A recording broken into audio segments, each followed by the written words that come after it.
अस्सलाम वालेकुम दोस्तों, कनाडा की इमिग्रेशन पॉलिसी के हवाले से आज मैं व्लॉग कर रहा हूँ। बहुत सारे लोगों को इन्फॉर्मेशन ही नहीं है कि आपने कनाडा की अगर इमिग्रेशन का आप इरादा रखते हैं तो कैसे जा सकते हैं, एलिजिबिलिटी क्या है, कौन कौन से प्रोग्राम है जिसमें आप जा सकते हैं और कौन कौन से डॉक्यूमेंट्स चाहिए होंगे। मैं डिटेल वीडियो में आपको एक ही चीज़ आज बता रहा हूँ। सबसे पहले स्टेप 1 पे आपने एलिजिबिलिटी चेक करनी है कि आइदर आप कनाडा की इमिग्रेशन के लिए एलिजिबल हैं भी या नहीं।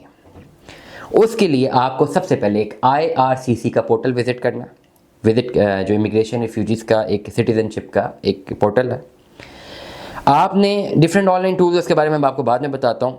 और आपने देखना है कि आपके पास बेसिक रिक्वायरमेंट्स होनी चाहिए इमिग्रेशन के लिए, जिसमें एजुकेशन है, लैंग्वेज है, प्रोफिशिएंसी है और वर्क एक्सपीरियंस है। बेसिक रिक्वायरमेंट में आपके पास एज का एक मैटर बड़ा इंपॉर्टेंट है, एजुकेशन बहुत इंपॉर्टेंट है, लैंग्वेज बहुत इंपॉर्टेंट है, लैंग्वेज प्रोफिशिएंसी अंग्रेज़ी आपकी, और वर्क एक्सपीरियंस।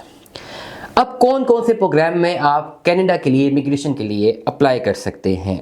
2 हैं ओवरऑल इसमें, ठीक है, 2 मेजर हैं, लेकिन मैं आपको कुछ एंटिटीज़ बता देता हूँ। एक एक्सप्रेस एंट्री है, EE, एक ये प्रोग्राम है जिसकी वजह से आप कनाडा इंटर हो सकते हैं। प्रोविजनल नॉमिनी प्रोग्राम है, PNP, इस बेस पे आप कनाडा इंटर हो सकते हैं। क्यूबिक स्किल वर्कर प्रोग्राम है, QSWP, इस बेस पे आप कनाडा इंटर हो सकते हैं। फैमिली स्पॉन्सरशिप है, कोई ऑलरेडी आपका फैमिली मेंबर कनाडा में है, वो स्पॉन्सर कर रहा है आपकी इमिग्रेशन के लिए, इमीडिएट फैमिली में बाप बेटा बीवी शोहर। या रिफ्यूजी प्रोटेक्शन। अब रिफ्यूजी प्रोटेक्शन के केस में अब यहाँ से तो अब यहाँ पे कह नहीं सकते ना कि मैं रिफ्यूजी हूँ, मुझे प्रोटेक्शन चाहिए इसलिए मैं कनाडा इंटर होना चाहता हूँ। वो तो अगर आप बाय एनी मीन्स कनाडा में हैं तो रिफ्यूजी आप अप्लाई कर सकते हैं। लेकिन ये 4 फंडामेंटल, 4 या 5 ऐसी हैं जो ऐसी आपके पास एंटिटीज़ हैं जिनकी बेस पे आप इमिग्रेशन अप्लाई कर सकते हैं। एक्सप्रेस एंट्री है नंबर 1, प्रोविजनल नॉमिनी प्रोग्राम है, दोबारा बता चुका हूँ, पहले बता रहा हूँ दोबारा बता रहा हूँ। क्यूबिक स्किल वर्कर प्रोग्राम है, फैमिली स्पॉन्सरशिप है, रिफ्यूजी प्रोटेक्शन है। फैमिली स्पॉन्सरशिप के लिए आपके पास ऑलरेडी वहाँ पे कोई होना चाहिए।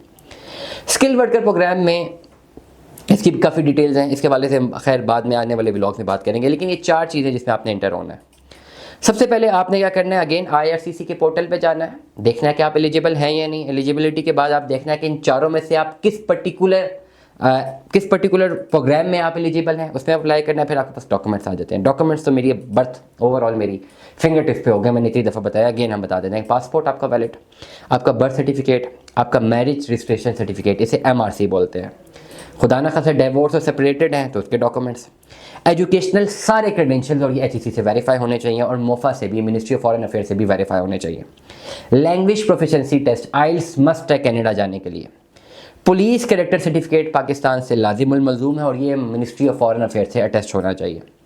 तमाम तर मेडिकल सर्टिफिकेट्स और तमाम तर proof of funds, complete bank statement की जस्टिफिकेशन, जितना पैसा पास पड़ा हुआ है उसकी जस्टिफिकेशन, जितनी जायदाद पास है उसकी जस्टिफिकेशन, ये सारी आपके पास होनी चाहिए। और जहन में रख लीजिए कि आपके ये सारे डॉक्यूमेंट्स अंग्रेज़ी में ट्रांसलेटेड हो, प्लस फ्रेंच में भी ट्रांसलेटेड हो अगर ज़रूरत हो। वैसे आप अंग्रेज़ी में इसको ट्रांसलेट करके रख सकते हैं। उसके बाद आपने करना क्या है कि IRCC में आपने अपना एक ऑनलाइन पोर्टफोलियो बनाना है। पोर्टफोलियो बनाने के बाद प्रोग्राम आपने लॉक करना है। वो लॉक करने के बाद आप सारे डॉक्यूमेंट्स ऑनलाइन एप्लीकेशन में फिल इन करके उसको सबमिट करते हैं। सबमिट करने के बाद 15 से 16 हफ्ते तक जो है आपको वेट टाइम को प्रोसेस है एप्लीकेशन की। 15 से 16 हफ्ते तक आपने एप्लीकेशन सबमिट करनी है और 17 से 52 वीक्स तक का टाइम है उसकी प्रोसेसिंग का।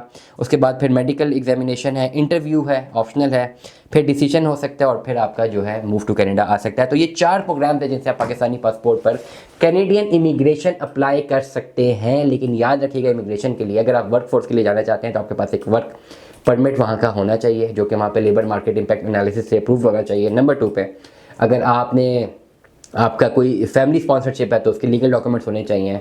या एक्सप्रेस एंट्री से अगर आप जाते हैं तो आपने उसकी एलिजिबिलिटी देखनी है। सबसे पहले एलिजिबिलिटी, अगर आप एलिजिबल है देन यू कैन अप्लाई, अगर आप एलिजिबल नहीं है then you can not apply. दुआ में याद रखिएगा, अपना बहुत सारा ख्याल रखिएगा। Stay tuned with us. अल्लाह हाफ़िज़।